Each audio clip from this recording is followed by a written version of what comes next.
Hello everybody, we will be continuing our subject surveying. Last lecture में हमने ranging discuss करी थी। Ranging क्या थी?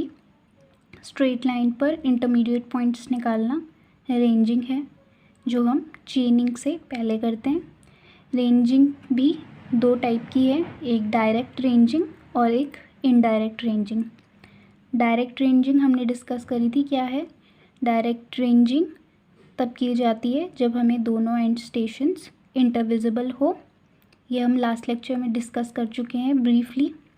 डायरेक्ट रेंजिंग करने के भी दो तरीके थे। एक था आई जजमेंट मेथड, जो हम डिस्कस कर चुके हैं, और दूसरा है लाइन रेंजर मेथड। तो आज के वीडियो में हम ranging by line ranger method करेंगे। तो पहले स्टेटमेंट देख लेते हैं।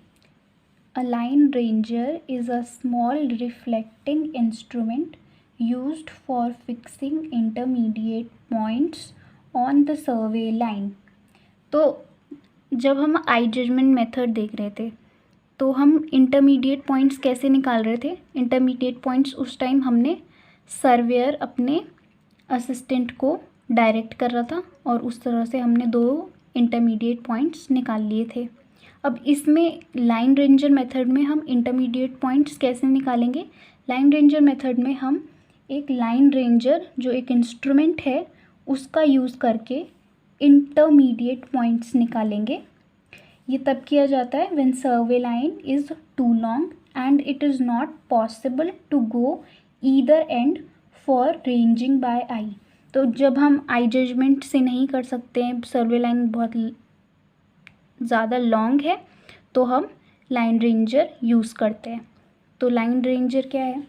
It consist of two right angled isosceles triangular prisms placed one above the other.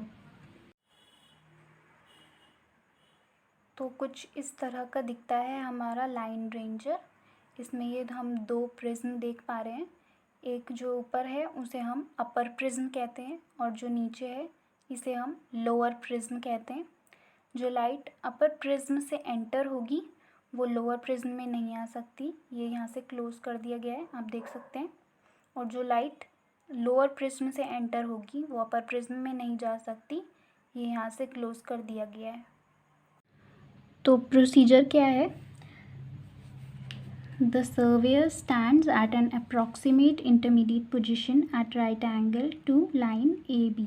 Suppose ये हमारे दो एंड स्टेशंस थे A एंड B। A पे भी हमने एक रेंजिंग रॉड फिक्स कर दी है, B पे भी हम एक रेंजिंग रॉड फिक्स कर दी है। ये क्या बोल रहा है? सर्वेयर AB लाइन के बीच में एक इंटरमीडिएट पोजीशन ले लेता है at an angle of 90 degree. तो ये सर्वेयर की पोजीशन 90 डिग्री पे ले लिया है उसने, और यहाँ पे ही होल्ड्स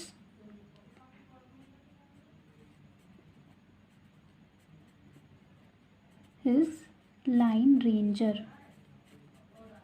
अब उसने लाइन रेंजर होल्ड कर रखा है और वो उसका देखने का डायरेक्शन कुछ इस तरफ है। तो अब आप यहाँ पे इसको थोड़ा प्रैक्टिकली समझने की कोशिश कीजिए।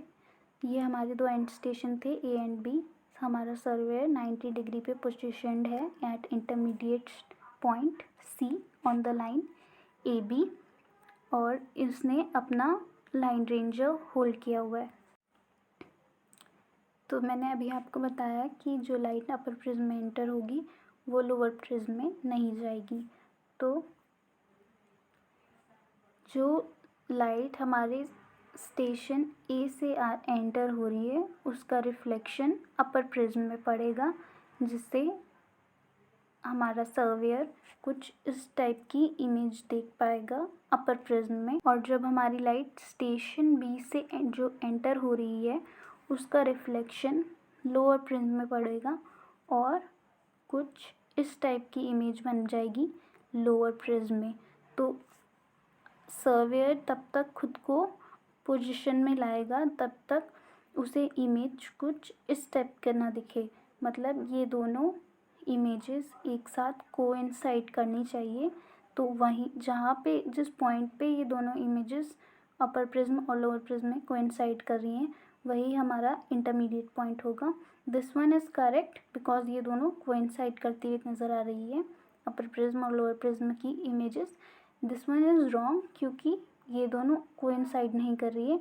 जो ये सिग्नल ए से आ रही स्टेशन ए से आने वाली जो इमेज बनी वो कुछ इस तरफ है और स्टेशन बी से जो बनी है हमारी इमेज वो कुछ इस तरफ है। ये दोनों परफेक्टली कोइंसाइड नहीं कर रही हैं तो ये गलत है।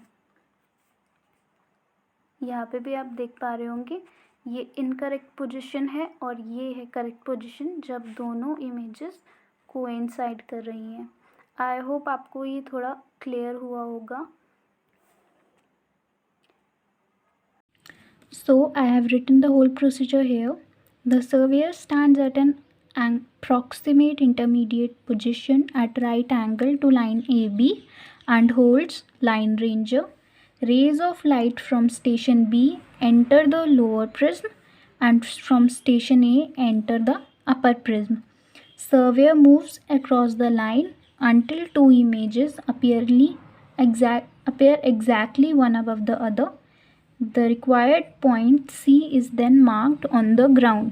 So I hope आपको line ranger method अब clear हो गया होगा. Remaining topics will be discussed in further videos. Thank you for watching.